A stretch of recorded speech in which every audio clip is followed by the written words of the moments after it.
Hi, my name is Aisha. Welcome to One Elder Speaks. My last video, I was quite upset about the environment, and I said, well, I'm going to go home and see if I can get rid of plastics altogether in my life. And I went home, and I was astounded by the amount of plastics that were in my life, and astounded by everything's wrapped in plastic, and it's packaged in plastic, and it's made out of plastic, and there's plastic parts. There's plastic everywhere. And I was overwhelmed. And I thought, okay, so we start here,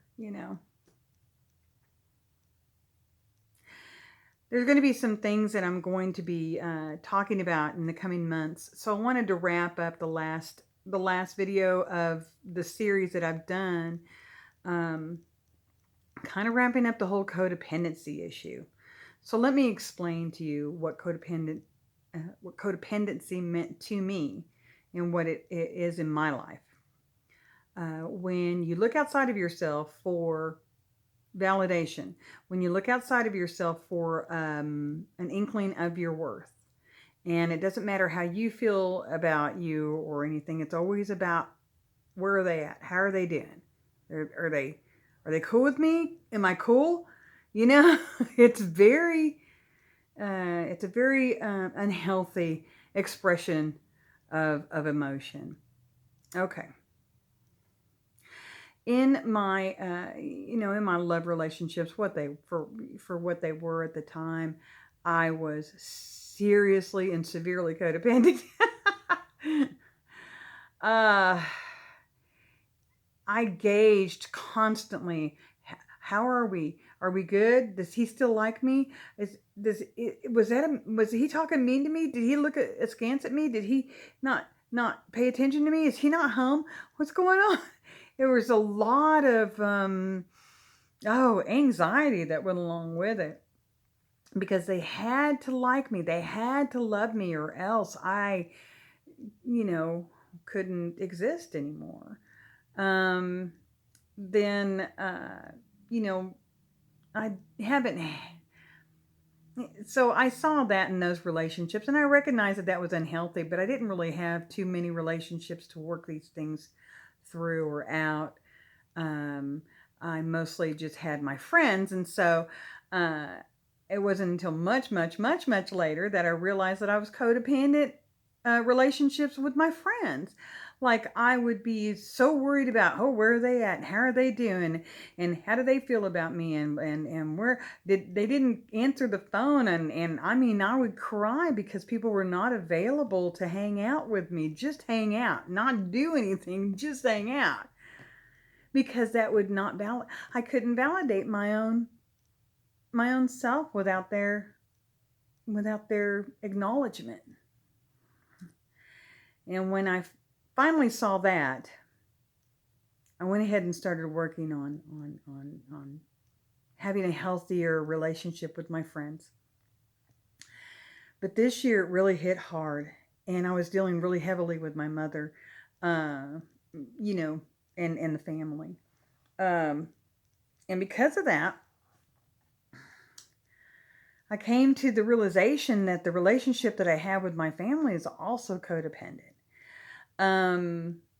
My mother was codependent to the alcoholic stepfathers in our life, and and us kids, I think, were codependent to her and whatever it is that she needed or whatever. And that was the hierarchy that was set up, and so this thing could perpetually, feed itself or be fed. This dynamic, this unhealthy dynamic.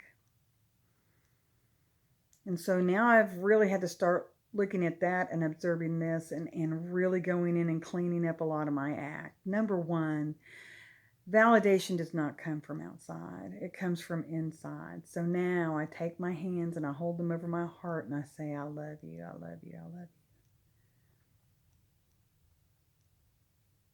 you. And in this way, I validate my own existence at all times. And I'm going to recommend that you do the same.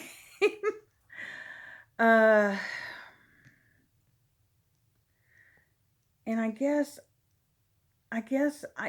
my thinking and some other people that I've been talking to, what they've been saying is like, we had to lose this codependency thing so that we can move on to the next level, which is unconditional love.